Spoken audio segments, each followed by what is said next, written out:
জীবন হলো এটা বহু রঙের মেলা। এখানে যেমন দুঃখ, কষ্ট, বিপদ রয়েছে, তেমনই রয়েছে হাসি, আনন্দ এবং অসংখ্য নিয়ামত।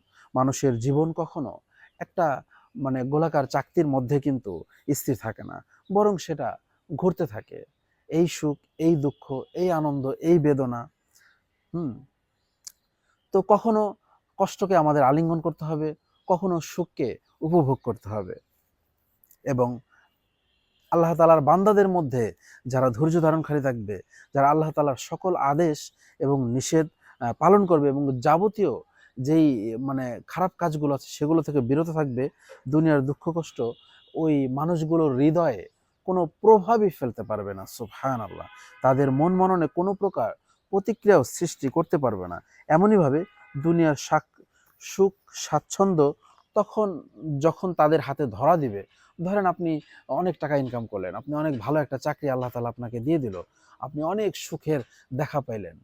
তো সেই সময় ওই ব্যক্তিগুলো যারা আল্লাহ তাআলার ওই বাণীতে বিশ্বাসী, যেটা প্রথমে বলা হলো, তারা অধিকতর আনন্দিত হবে না, যেটা তাদেরকে অহংকারী বানিয়ে দেবে। কেননা দুনিয়ার প্রতি তাদের মন কখনো মানে পুরোপুরিভাবে আকৃষ্ট হবে না।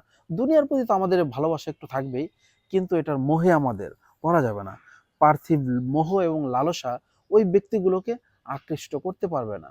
যারা বিশ্বাস করবে, যারা নিজেদের মধ্যে এটা লালন করবে যে আমাকে তো আল্লাহ তাআলার সাথে একদিন না একদিন মিলিত হতেই হবে। এটা আমার চাওয়া না চাওয়ার উপর কিন্তু নির্ভর করবে না যে আমি মিলিত হব না, ঠিক আছে, এরকম কোনো সুযোগ কিন্তু নাই। এবং ওই ব্যক্তিগুলোর এরকম যখন চিন্তা ভাবনা হয়ে যাবে, তখন আমার মূল উদ্দেশ্য কিন্তু থাকবে আখেরাত, এবং আরেকটা উদ্দেশ্য থাকবে যে আমার প্রত্যেকটা কাজ হবে মহান আল্লাহ তাআলার জন্য।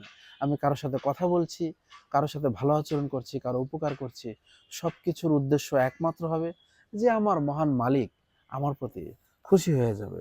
মহান আল্লাহ তাআলা বলেন যে আল্লাহ তাআলার নিকট যেটা আছে সেটা তাদের জন্য উত্তম এবং অধিক দীর্ঘস্থায়ী।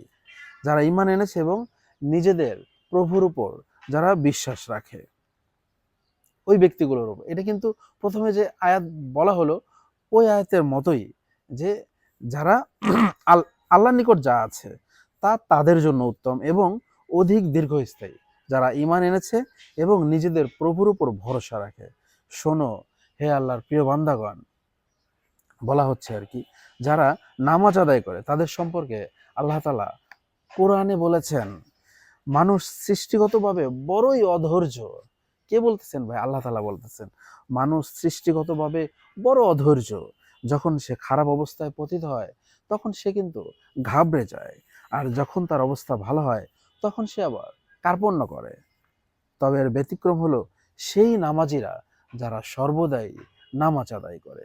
তো আসুন আমরা সমস্ত সৎ কাজ করব এবং সমস্ত অসৎ কাজ থেকে বিরত থাকবো, এবং সর্বোপরি নামাজকে কখনো ছাড়বো না ভাই।